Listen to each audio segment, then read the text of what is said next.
We have with us the Commissioner of Police of Guwahati, Mr. Diganta Barah. Well, you have unearthed a big cyber crime racket in Guwahati. Can you please brief us what was that racket and how it was operated? It's basically about mule accounts. Normally, cyber criminals, they require bank accounts for rotating their generated money after duping a particular individual.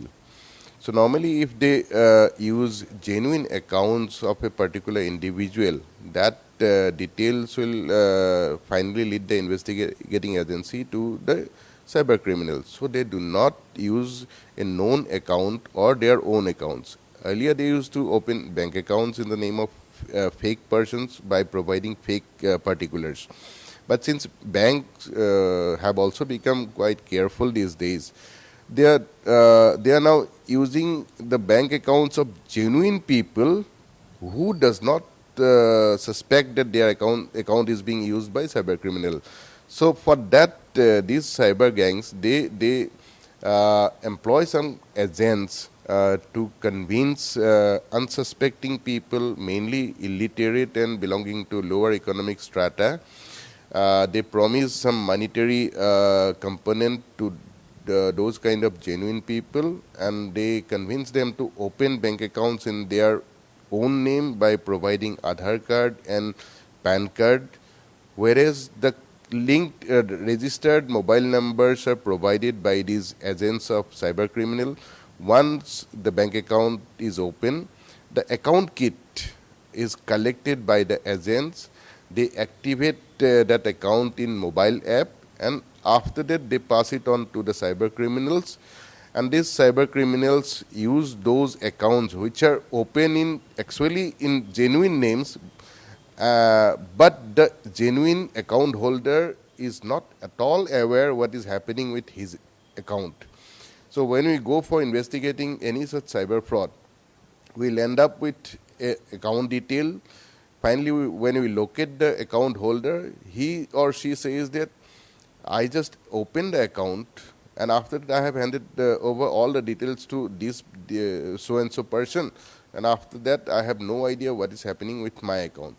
So basically, these cyber criminals are employing their agents to open bank accounts in the name of different unsuspecting people, mainly belonging to lower economic strata or who are illiterate. And they also give some kind of monetary component to those genuine people, and after that they start using those accounts for rotating the money generated through cybercrime. Now you have arrested 4 people in this connection, and they are just operatives in this entire module. So have you been able to reach out to the cyber criminals through them, through interrogation? In fact, these people who are in our net now, those 4 individuals are also associates of the cyber criminals. They are cyber criminals only because they are abetting the crime. They are, probably their task is defined. So this gang is collecting the bank accounts. The other gang will be making phone calls. Some other gang will be operating the bank accounts. So anyway, these people who are with us, they are cyber criminals only. Now, are these from abroad who are operating? No, these people who we have arrested now, they are from Guwahati only. But on their interrogation, they have confessed that they collect the bank account details of different unsuspecting person, and they pass it on by post to their associates who are sitting either in different states within the country or who are sitting in abroad in places like Dubai. What would be your appeal right now, since you have unearthed a big cybercrime racket?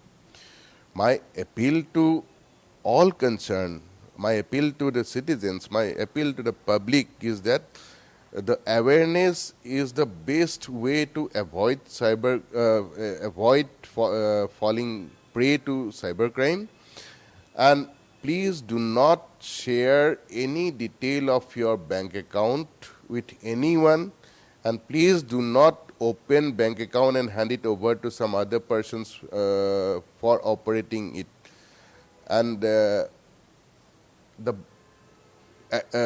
person in whose name the bank account exists, legally he is liable for police action because that particular account is used for rotating money generated by these cyber criminals. My one last question to you: is cybercrime is on the rise in Guwahati, and what are the modules? There are different modus operandi used by cyber criminals for cheating gullible public. I have already narrated. It may be a digital arrest. Suppose a phone call will come where the caller will say that your son or daughter is arrested because of his involvement in some drug-related case or in some rape cases. And for that, if you want to settle the case, you will have to pay this much money. There are a lot of cybercrime going on in the name of loan app. So those are fake loan app which promises cheap loan, and ultimately the person who registers with that app for loan, ultimately he end up losing money. There are a lot of investment related apps which are fake apps used by cyber criminals which are in use. We have received a lot of applications, a lot of such complaints who have fallen victim to such fake investment fraud. There are a lot of other ways because cyber criminals are using newer modus operandi every day. Well, you have mentioned that you have registered 606 cases so far involving 250 crores. So, do you think this is just the tip of the iceberg? See, it's we have received around 600 plus complaints so far during the last 1 year, and there may be victims who have not approached police so far. So maybe there are more such cyber-related incidents, and more than 35 crores of rupees are involved in this 600 plus complaints which we have received. Every day, the number of cyber-related incidents are increasing.